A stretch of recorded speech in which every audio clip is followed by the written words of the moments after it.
Wow, friends, came on here to do a response and review. I see this road rage video on YouTube, where the one driver takes revenge on the second driver. And, the reality, the guy on the right clearly had the right of way. The guy should have backed off. And when the guy on the right seen the other guy acting like a jerk, he just should have said, you know what, there's just enough traffic now.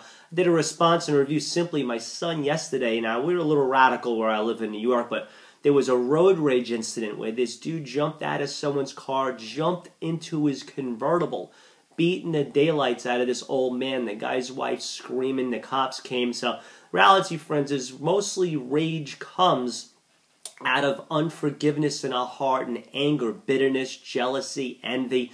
I am a minister of the gospel. I'll make that very clear. If you desire to subscribe to my ministry channel via YouTube, hit the subscribe button. And also under the search Robb 1, I've got many other Christian preaching, teaching, ministry videos where I do talk about the Bible and Christianity. But getting back to the road rage gig, man, the reality, if there are people getting killed over road rage, people carry guns now, people carry weapons, people get, if you humble yourself and just realize it's not worth it, just back off, lay off. And the reality is hurt people hurt. The reason why people have rage is because they've been victims of life due to abuse, whether it's verbal abuse, whether it's physical abuse. Doesn't give them the right to do what they do, people that bully people. But, God's a God of love. So when you act out of character and you want to hurt people, you're acting antichrist, or not the way God would want you to act. And God, the message of the gospel is simply John 3:16, friends. For God so loved the world,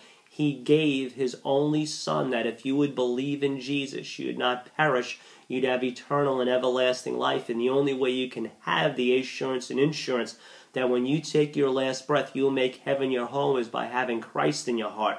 The reality is death is not the end.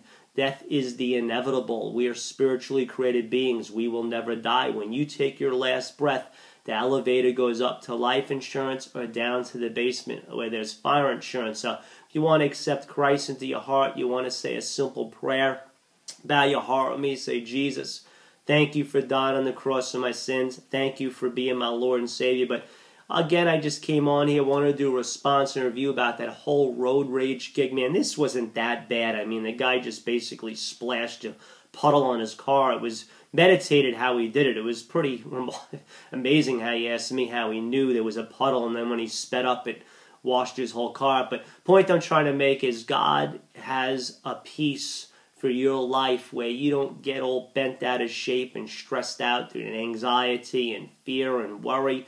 And you got to go on the driving around and trying to hurt people. And hey, again, the Lord loves your friends. Desire to subscribe to my ministry channel, go for it. Also on the Robb 1, many other Christian preaching, teaching, ministry videos where I do talk about the Bible, Christianity, heaven, hell, angels, demons, etc. The Lord loves you. Be blessed, friends.